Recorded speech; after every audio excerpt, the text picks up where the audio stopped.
La defensa adecuada es una garantía de toda persona imputada por un delito. Y es una condición, como decía, para que exista un debido proceso legal. ¿Por qué? Porque la defensa representa un derecho instrumental, cuya finalidad es garantizar que el poder punitivo del Estado, es decir, la capacidad del Estado de desplegarse para limitar nuestra libertad, para limitar inclusive nuestra condición de poder ejercer nuestra vida de manera normal, tenga que ser regulada y garantizada. En este sentido, también la defensa adecuada establece una construcción de un derecho subjetivo público fundamental de igualdad de armas frente al poder del Estado. Toda persona debe tener una defensa y esa garantía tiene dos vertientes, una vertiente formal y otra vertiente material. Esto ha sido desarrollado en varias jurisprudencias por nuestra Suprema Corte de Justicia y ha señalado la primera sala en algunas de sus jurisprudencias que la constatación del elemento formal de la defensa técnica es bien importante porque requiere, y eso lo dice la reforma del 2008, el derecho de que la defensa técnica deba ser acreditada por un licenciado en Derecho. No que se presuma ni que haya terminado materia, sino que éste se acredite con su cédula profesional a efecto de que de manera material, la formal es la acreditación del abogado o abogada que cumple con los requisitos, que realice la actividad propia que permita una defensa. Es decir, que permita que efectivamente se le defiendan los derechos y actúe de manera plena en todas las actividades del proceso penal. Este derecho, como es un derecho fundamental, tiene correlacionado otra serie de derechos que han sido construidos por la Suprema Corte de Justicia, pero también por la Corte Interamericana. Estos derechos que se correlacionan con la defensa penal son los siguientes. Uno, la existencia de un juez competente, independiente e imparcial. Artículo 8 de la Convención y 17 de nuestra Constitución.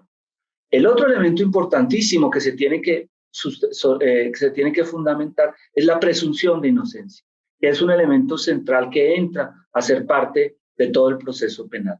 Otro elemento que está detallado en nuestro artículo 20 constitucional y en el artículo 8 de la Convención Americana es la posibilidad de que la defensa tenga una comunicación previa, anterior y detallada de la acusación que se formula, es decir, que pueda reunirse previamente con su defendido y que a la vez pueda acceder a los documentos y a las pruebas. Y otro elemento importante que también señala el Pacto Internacional de Derechos Civiles y Políticos es la oportunidad de preparar la defensa, es decir, la posibilidad de acceder a los expedientes, de poder interrogar a los testigos, de poder confrontar a los peritos y también establecer que la persona puede recurrir el fallo. ¿Ante quién? Ante un tribunal competente o un tribunal superior que pueda conocer de las posibles violaciones del derecho a la defensa o de los derechos fundamentales.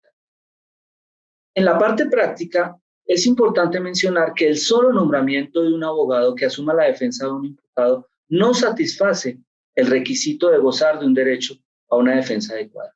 Para ello es necesario varias cosas. Uno, que la persona esté físicamente en las diligencias. Dos, que la persona haya dialogado previamente con su defendido. Tres, que exista una teoría del caso y que exista una teoría de la defensa. Cuatro, que efectivamente exista una verdadera defensa adecuada en el sentido de que no solamente se requiere la presencia física, sino que también se debe garantizar que los abogados abogados y abogadas actuemos de manera ética. Y ahí quiero mencionar un elemento importantísimo que las estudiantes y licenciados en Derecho deben conocer, y es los principios básicos de Naciones Unidas sobre la función de los abogados, en el sentido que no señala una serie de consideraciones éticas que debemos tener en cuenta. Es muy importante eso en la parte práctica, señalar efectivamente que necesitamos también ponderar dos cosas. Se dice que una persona que sale libre, que está inculpada de un delito, afecta los derechos de las víctimas. Y yo quisiera decir desde aquí, como abogado defensor de muchas víctimas y abogado defensor también, de personas que han sido inculpadas en confesiones obtenidas bajo tortura o acusadas de delitos graves, que nosotros consideramos que esta triada entre el Estado, el inculpado y las víctimas debe ser respetada de la manera, de la manera siguiente, y en esta premisa es, en la medida en que se respeten escrupulosamente los derechos fundamentales del inculpado, en la medida en que se dé una defensa técnica adecuada, en la medida en que éste pueda confrontar las pruebas, en la medida en que el Ministerio Público y la Fiscalía no presente pruebas posiblemente viciadas por haber sido obtenidas mediante violaciones procesales y tortura, y en la medida en que el abogado o abogada alegue esas situaciones, estamos garantizando los derechos de las víctimas. Me gustaría hacer una invitación. Esta invitación tiene que ver con que las y los estudiantes de Derecho, quienes están hoy con la aspiración de ser profesionales en Derecho, licenciados, asuman el cambio de paradigma que tenemos en nuestro marco constitucional. Hoy el cambio de paradigma tiene que ver con conocer la jurisprudencia de la Corte Interamericana de Derechos Humanos, de intentar plantear la defensa en clave de derechos fundamentales, de verificar las condiciones de la detención, de verificar si se cumplieron o no en determinadas circunstancias los principios centrales que ha desarrollado la jurisprudencia de esta Suprema Corte o también de la Corte Interamericana. La 10ª época nos dio un mensaje de la Suprema Corte muy importante. Los derechos humanos son condición sine qua non del derecho penal. El derecho penal no está por encima de los derechos humanos. Esa dicotomía no es certera. Los derechos humanos son el elemento central de respetar en el proceso penal.